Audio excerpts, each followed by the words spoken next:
भाजपचे विजय चौधरी आणि गिरीश महाजन यांच्यामधील कथित ऑडिओ क्लिप व्हायरल झाली आहे। क्लिपमध्ये एकनाथ खडसे आणि रक्षा खडसेंबाबत आक्षेपार्ह भाषेचा वापर केल्याचा दावा आहे। खडसे हे भाजपवर टीका करतात, मग त्यांच्या सुनेला मंत्रीपद का?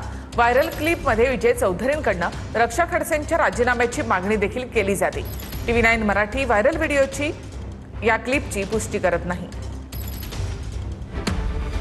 भाजपचे उत्तर महाराष्ट्र संयोजक विजय चौधरी आणि मंत्री गिरीश महाजन यांच्यातील संभाषणाची एक कथित ऑडिओ क्लिप सध्या सोशल मीडियावर प्रचंड व्हायरल होतीये। या व्हायरल ऑडिओ क्लिपमध्ये भाजपच्या विजय चौधरींनी एकनाथ खडसे आणि रक्षा खडसेंबाबत आक्षेपार्ह भाषेचा वापर केलाय। एकनाथ खडसे भाजपवर आरोप करतात, मग त्यांच्या सुनेला केंद्रात मंत्रीपद कशासाठी असा प्रश्न विजय चौधरी या ऑडिओ क्लिपमध्ये विचारतायत। तसंच त्यांनी रक्षा खडसेंच्या राजीनाम्याचीही मागणी केली आहे।